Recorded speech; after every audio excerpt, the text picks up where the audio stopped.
Origin Chance wants to reaction. This is the return of Fulgrim explained. What is he be doing? Warhammer 40k lore by channel Major Kill. What? Another Primarch returns? Like, are they just dropping like updates nowadays, like anytime they want? Or is it like some major event happen? I don't know. What is it called? Like the 10th edition, this edition, like some new edition came, or they just adding? I don't know. Like they just launched something and just added lore. So I guess they just added another Primarch. Fulgrim formally. This is like a traitor one, right? Yeah. So this is gonna be interesting. Major Kill is great. Short, sweet videos. Usually Warhammer videos are long, 50 minutes, hour long documentary style videos. Any other channel, Major Kill is like very short, which is surprising to me. That would this would leave out like a whole area where someone can just like use their creativity to make videos, because I'm pretty sure like there must be only one or two more channels apart from Major Kill who does this short Warhammer videos. So yeah, that's always fun.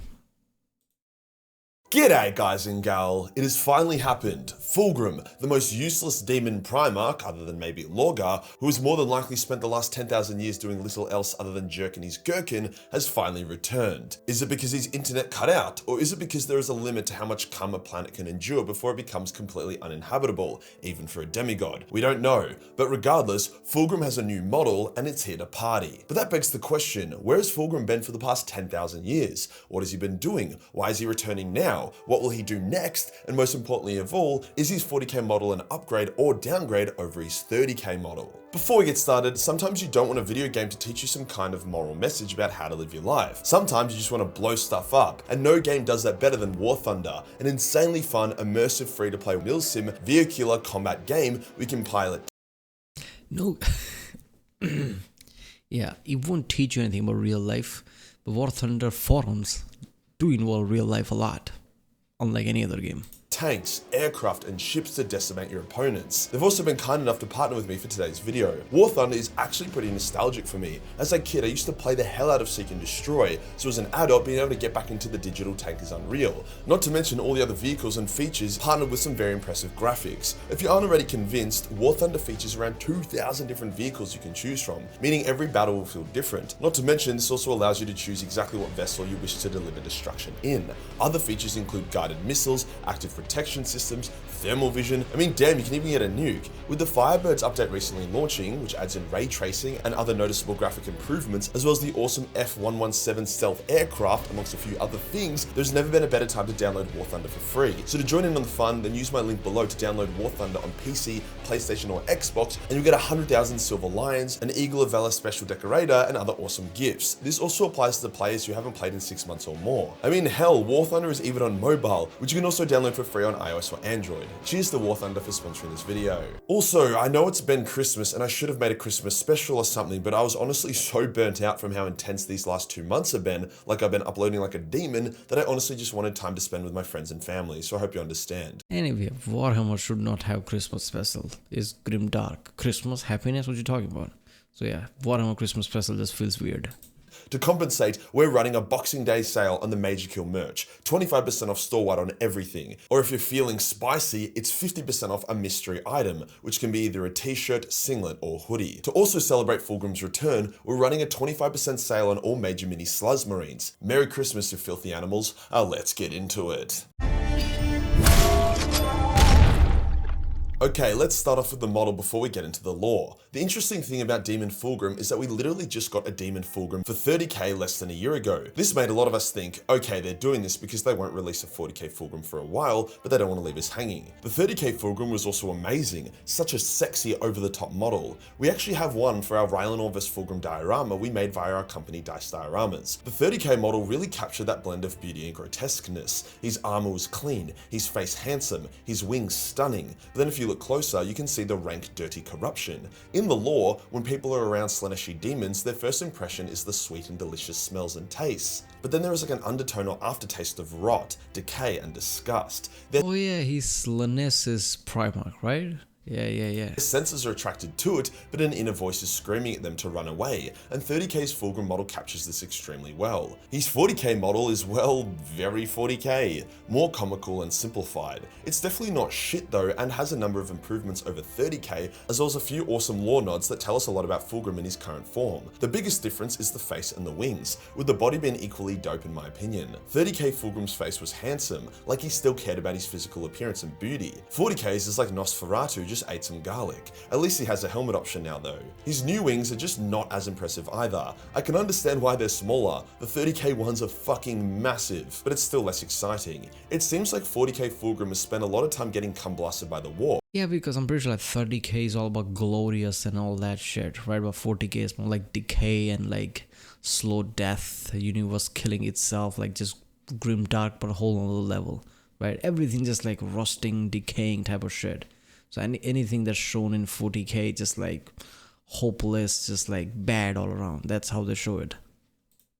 His corruption stripping his beauty and grace and leaving him as this nightmarish creature, which is something the Warhammer article did mention. At the end of the day, they're both pretty cool kits and you can like one more than the other. In 99% of cases, you could play 30k Fulgrim as 40k or 40k Fulgrim as 30k, so don't worry yourself too much, sweetheart. Okay, so now for the lore. It's no secret that Fulgrim has been a very absent father ever since he became a demon prince. Even during the heresy, Lorga had to find him in the webway and beat him into submission in order to drag his ass back into the fight. Fulgrim was so self-absorbed that he no longer gave a fuck about the heresy or who won. He was the only demon Primarch not to be banished during the Siege of Terror, and he simply left when there was no more fun to be had. When he dueled Rogel Dawn for the fun of it and was getting clapped, he said fuck this and left because it just wasn't fun anymore. After the siege, he only ever appeared when he was forced to or when something intrigued him enough to check it out. For example, when Guilliman tracked down Fulgrim and dueled him a century after the heresy, Fulgrim was forced to fight, but obviously he also enjoyed the chance to end another one of his brother's lives.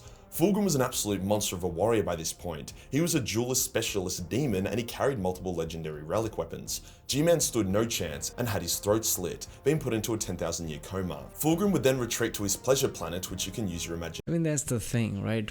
The traitor Primarchs have this like demonic powers and like things to them, which kind of should give them the edge, depending which Primarch they fight.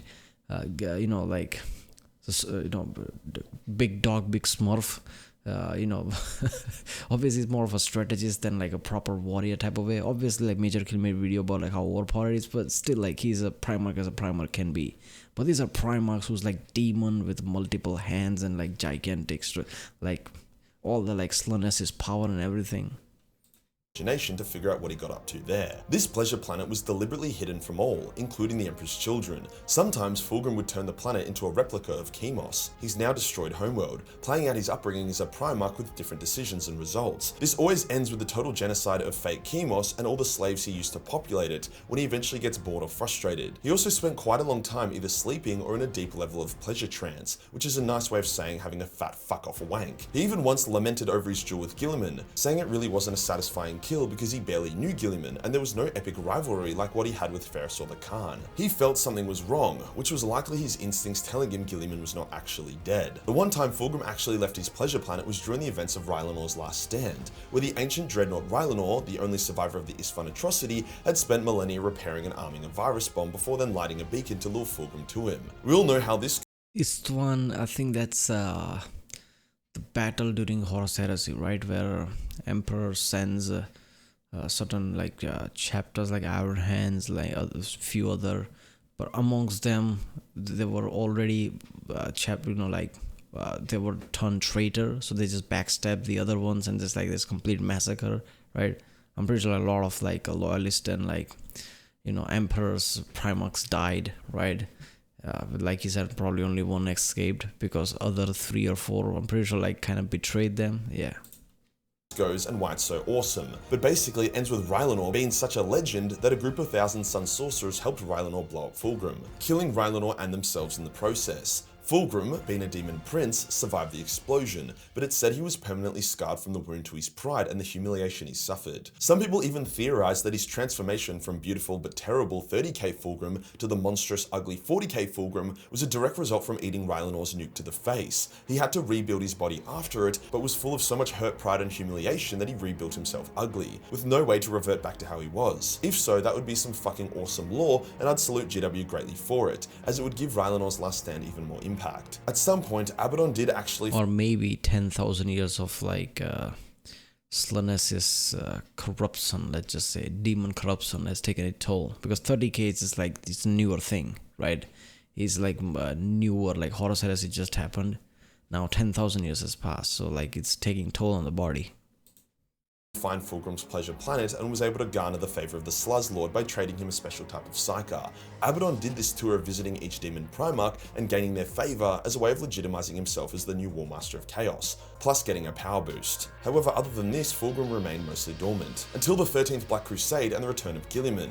As the apparent slayer of Guilliman, Fulgrim took it pretty personally that his brother is now alive and well. His brother's return has galvanized Fulgrim out of his eternal wank, and he's actually gotten pretty involved already, with his new model showing that he's about to hit the setting in a big way with the Emperor's Children range refresh. Firstly, Fulgrim apparently appeared to kill a bunch of guardsmen, which was a bit random, but more directly, he actually managed to possess the Arch-Consul of Macragge, who then managed to put the Crown of Glories upon Guilliman's head as a part of a big celebration of the Primarch's return. The crown floods all who wears its mind with thoughts of glory, ambition, and selfish desires. Basically, it instantly corrupts all those who wear it. Guilliman initially is overwhelmed by it, but his incorruptible will breaks through and he removes it, before turning on the Arch-Consul. Fulgrim speaks through the console, mocking Guilliman that they will meet again and that Guilliman will be tempted. Guilliman must be like one of the most frustrating people who are trying to attack him, right? He's like goody two shoes, like John Cena of Warhammer or some shit. Oh god damn it! Why can't your will just be broken like that, right? Why are you always resilient?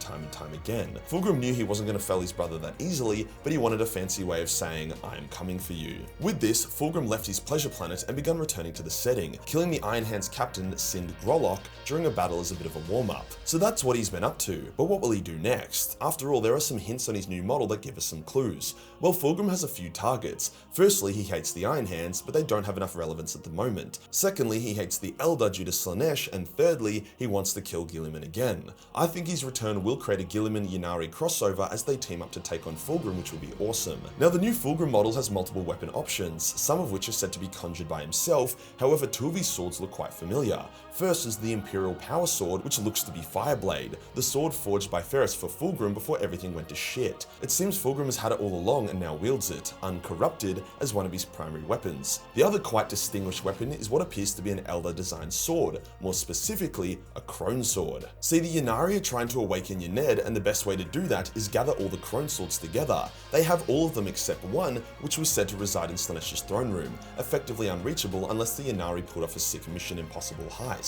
However, this sword Fulgrim carries looks a lot like one of those Crone Swords, so more than likely Fulgrim took it or was given it as a way to lure the Eldar heroes to himself and slay them once and for all. This means the Eldar plot might actually be able to continue if they're able to get their hands on the blade, even just for a little while, to awaken Yned. So I believe that Fulgrim's lore will bring him in direct confrontation with Guilliman and / or the Eldar soon after his return. Now, Hold up there. So Guilliman right now is like with Tyranids, right? His focus is there. But now it could set focus to like attacking Fulgrim. But Eldars could get involved as well. So I like this, like a lot of stories are like, crossing each other, like slamming each other, right? Yeah, some of the craft worlds are already working with Guilliman, if I remember correctly, right? Yeah, this would be interesting. Now, G-Man is currently busy punching on with the Silent King at the moment, so I'm not sure how they'll weave those plots together. As such, a potentially more interesting plot could be Fulgrim facing off against the Lion, even setting up a Lion and Eldar team-up. Or if GW really wants to make me jizzle over my own face, a Guilliman, Lion, and Eldar team-up to face off against Fulgrim in the Emperor's... Wait a minute, Guilliman and Lion is like more powerful, just like by attack means, right? He's so powerful, like stories about the Emperor probably wanted him to be the guy, right, rather than the Horus. So Lion versus Fulgrim, who would actually win? Fulgrim is like proper demon prince, right, like with all the demonic power and all that shit. So I don't know. children. What an awesome way to bring the brothers back together, while showing off Fulgrim's power while also getting the Elder involved. As always, GW, remember I take a 3% royalty commission on all my fucking awesome lore ideas. Either way, I'm expecting something pretty juicy. If you enjoyed the video and you want to support the channel, then pick up some Mage Kill merch. Yep, there you go. A new Primarch Returns plot is getting better and better. Yeah, story is going to intensify. I love it. Right, well, that was the Return of Fulgrim explained by channel Major Kill. If you like my next one, don't forget to subscribe, and I'll see you next time.